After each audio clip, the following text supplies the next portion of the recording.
ईर्ष्या बहुत बड़ा रूप है, अपने को नष्ट करके सामने वाले को नष्ट करने के लिए तैयार हो जाएगी। ईर्ष्या का है कि हम चाहे मर जाए पर हम तुम्हें सुख चैन से नहीं जीने देंगे।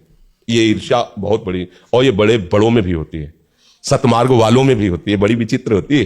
कंचन तजना सहज है, सहज तिया का ने, और मान बढ़ाई ईर्ष्या दुर्लभ तजना है। तो इसे अपनेपन से हटाया जा सकता है। सच्ची मानो सब में हमारा प्रभु है, सब में, उनके सिवा कोई है ही नहीं। किससे ईर्ष्या करें हम, किससे हम झगड़ा करें, सब अपने ही हैं। जब असल बात क्या है कि हम लोग बहुत छोटी धरा पे खड़े हैं, तो एक सीमित घर, सीमित 4 लोग परिवार के ऐसा मान लेते हैं।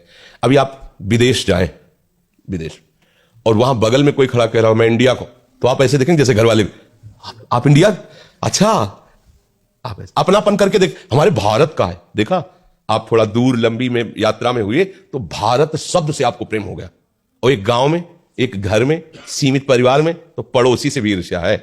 और वहां किस प्रांत में रहता कभी नहीं देखा, केवल बोला कि मैं इंडिया को, हिंदुस्तान का हूं, भारत का। आप भारत के, हम भी भारत के, मतलब एक ऐसा लगे जैसे घर का आदमी मिल गया। उसको जानता नहीं किस प्रांत का क्या, कुछ नहीं, उसकी बुद्धि थोड़ी विशालता में आई तो भारत शब्द से उसे प्यार हो। ऐसे ही और आगे बढ़ो, अब भगवान से अपना संबंध जोड़ लो। चराचर जगत मेरे भगवान का, अच्छा तो मेरे सब भगवत। किससे ईर्ष्या करे, किससे लड़ाई करे, किससे झगड़ा करे, सब में उसी का नूर समाया। कौन है अपना कौन पराया, सबको कर प्रणाम, सब में प्रभु बसे हुए, दूसरा कोई। किससे ईर्ष्या करे। अच्छा, नफरत तब होती है जब किसी में हम गलत भाव देखते हैं, तब नफरत हुई, आदमी बहुत गंदा है। तो चश्मा हमने लगा लिया हरे रंग का, हमें सामने हरा रंग हुआ तो हम हरे रंग को गाली दे रहे हैं।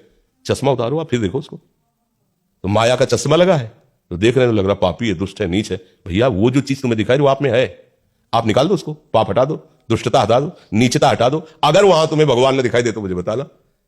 गोस्वामी जी को तो दिखाई दे रहे, सी राम में सब जग जानी, करो प्रणाम। अब बोलो हमारी गलती है, हम दूसरे के ऊपर आरोप कर रहे हैं, ये कोई कथा नहीं है, सत्य सिद्धांत। आप चल के देखो, ऐसा है। हर चेहरे में जब गौर से देखोगे तो जिसकी तुम आराधना करते हो मुस्कुराता नजर आने लगेगा, और जब वो गाली देता है, कोई निंदा करता है, तो उसको विनोद होता है, लगता है हाँ प्यारे कर लो, कुछ भी कर लो, लेकिन तुम ही हो, अब भूल भुलैया में नहीं डाल सकते। भगवान छुपा छुपी का खेल हमसे खेल रहे हैं। और क्या, इतने रूपों में छुप गए, वो कहते ढूंढ लो मुझे। तो हम किसी को दोस्त बना लेते, किसी को दुश्मन बना लेते, किसी को अपना, किसी को पराया, और निकले थे ढूंढने, उनको ढूंढ नहीं पाए तो फिर उसी खेल में लगे हुए। एक बार खोज लो तो सब में वही छुपा है। जीवन मुक्त हो गए, संसार चक्र से मुक्त हो गए, परमानंद में निमग्न हो गए। किसी सूझ वाली आंख ने पहचान की, कण कण में झांकी भगवान की। आपको दिखाई देगा ऐसे, ओहो जित देखूं तित श्याममयी है, प्रभु ही प्रभु। चाहे उपनिषद तत्वदर्शी ब्रह्म ऋषि हो तो देखता सर्वम खलमिदम ब्रह्म, केवल ब्रह्म ही ब्रह्म। भक्त देखता है भगवान ही भगवान। अज्ञानी मैं और तू देख के झगड़ा करता रहता है, लड़ता रहता है, अच्छा बुरा मानता रहता है। तो हमारी अज्ञान की धरा है, हमको स्वीकार करना चाहिए। अब हमें वास्तविक ज्ञान की तरफ बढ़ना है, तो फिर आप ये सब झंझटें खत्म हो जाएंगी। जब तक भेद है, जब तक दोष दर्शन है, जब तक छोटा बड़ा है, अच्छा बुरा है, तब तक चश्मा ठीक नहीं है। भगवान देखो कह रहे हैं, विद्या विनय संपन्ने ब्राह्मणे गविहस्तनी स्वनिचय सुपाकी च पंडिता सम दर्शिना। विद्या विनय संपन्न ब्राह्मण में, गाय में, कुत्ते में, हाथी में, चांडाल में, सब में एक ही प्रभु विराजमान। जिसको ऐसा ज्ञान है, वास्तविक अनुभव है, भगवान के शब्दों में वही पंडित है, वही ज्ञानी है, उसी ने कुछ जाना है जो जानना चाहिए। इसके नीचे तो सब माया का ही खेल है, समझ रहे। डॉक्टर सिद्धार्थ इंदौर से। किसका है जी? महाराज जी के चरणों में सादर प्रणाम। महाराज श्री, मूल अशुद्धि हमारे स्वभाव में ही ढकी हुई रहती है, उसका आंकलन और निवारण कैसे करें? सब समय हम उससे अनजान रहते हैं और परिस्थिति आने पर वो हमारा अहित कर देती है। क्या यही प्रभु प्रेम को न समझ पाने का कारण है? स्वभाव बनता और बिगड़ता स्थायी चीज नहीं है। स्वभाव बनता है और बिगड़ता भी है। स्वभाव किससे बनता बिगड़ता है?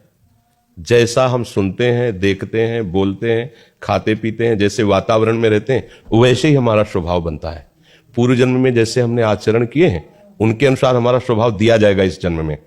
अब उस जन्म के स्वभाव को हम बदल भी सकते हैं, उसको हम बहुत बुरा बना सकते हैं और बहुत अच्छा बना सकते हैं। ये स्वतंत्रता है मनुष्य जीवन में, पशु जीवन में नहीं, और अन्य जीवन में कहीं नहीं।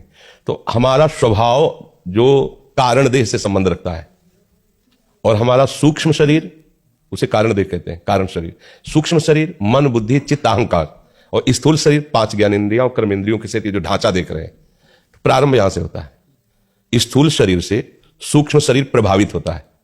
जैसे अभी ठंडा, तो अगर सूक्ष्म शरीर प्रभावित नहीं होगा तो ठंडा नहीं लगेगा।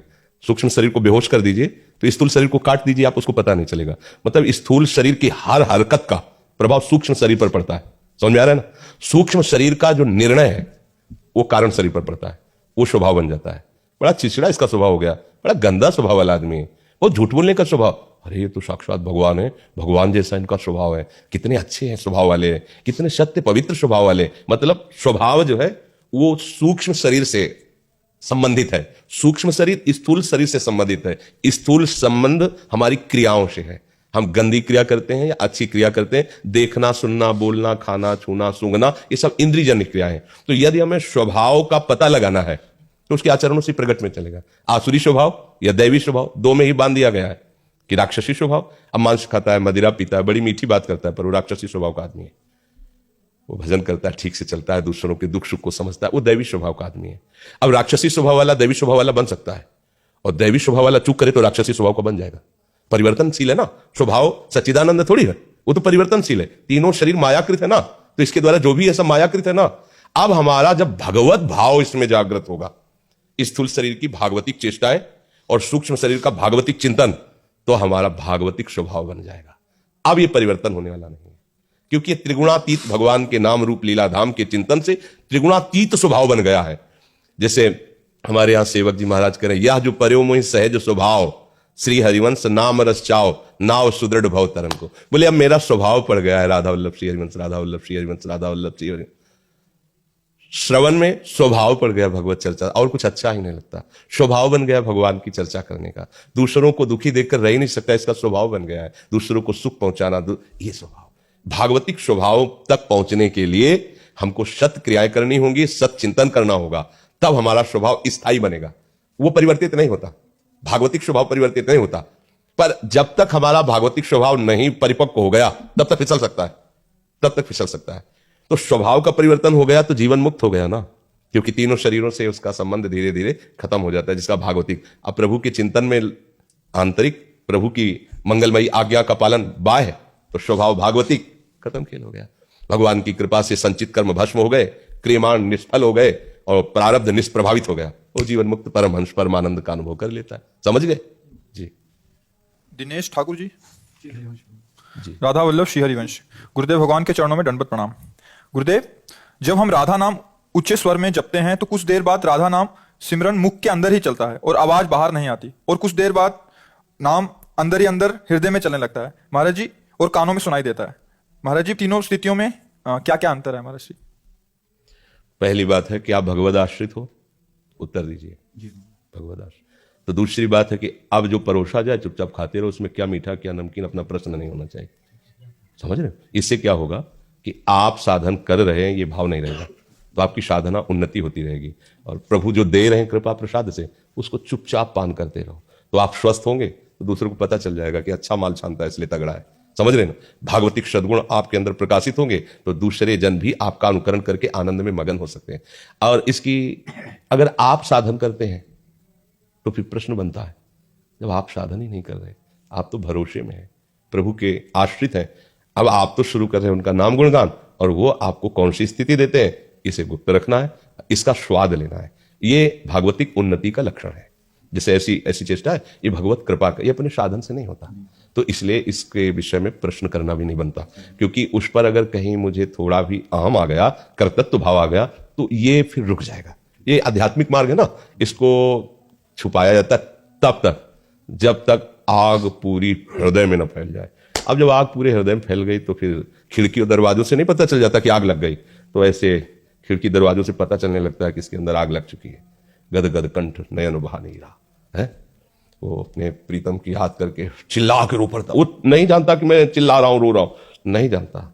गद गद शुर नैना सजल दंपति रस रहे भीन, ई गति वृंदा विपिन में फिरे प्रेम।